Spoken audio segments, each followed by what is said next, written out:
While escaping her home from armed conflict, a young Alma Madrigal loses her husband Pedro but saves her triplet infant children Julieta, Pepa, and Bruno.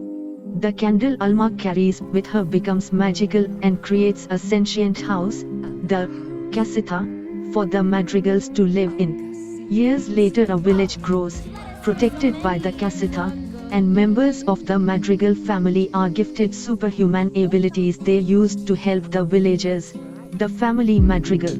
However, Bruno's gift of precognition causes multiple conflicts that lead to the family vilifying him, while Mirabel, Julieta's youngest daughter, is treated differently for having no gift at all. During the evening of Pepa's youngest son Antonio being gifted with the ability to speak to animals, Mirabel suddenly sees the casita cracking, but her warnings go unheeded when the casita is found seemingly fine, waiting on a miracle. Mirabel, resolving to save the magic of the casita, goes around to investigate and question her family members. Her older sister Luisa, who possesses superhuman strength, suggests that Bruno's room may hold some clues to the phenomenon, surface pressure. There, Mirabel sees a cave of sand and pieces of a slab of opaque jade glass, which, when repaired, constitute an image supposedly showing her causing the casita to fall apart. After Mirabel leaves, she discovers that her family members' gifts are starting to weaken. We don't talk about Bruno. At a dinner where Mirabel's oldest sister Isabella, who can make flowers grow at will, is to become engaged to neighboring villager Mariano Guzman, Mirabel's oldest cousin Dolores, who possesses superhuman hearing, admits to overhearing Mirabel talking with her father about Bruno's vision. Mariano's proposal gets ruined when the casita once again begins to crack, causing Pepa, whose emotions control the weather, to conjure up a thunderstorm much to everyone's shock. Isabella then blames Mirabel despite the latter denying her involvement in the cataclysm.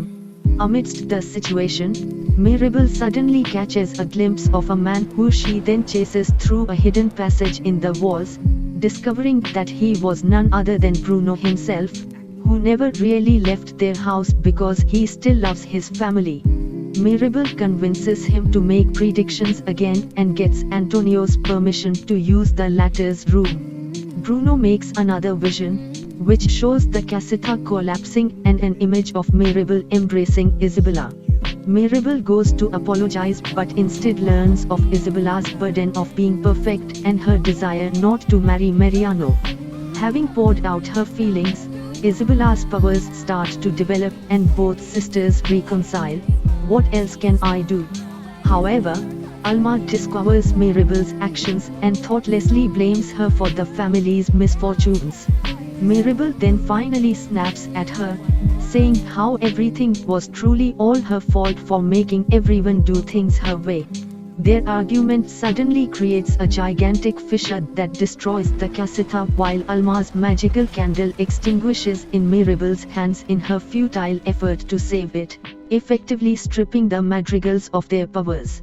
Alma later finds a tearful Mirabel at the river where Pedro died and finally admits her fault of pressuring the family, forgetting that the real gift given was not the powers but the family itself, Dos Oruguitas. Both reconcile and, with Bruno in tow, reunite the Madrigals to rebuild the casita, assisted by the villagers. When Mirabel places the last doorknob, the casita springs back to life and the magic returns. All of you.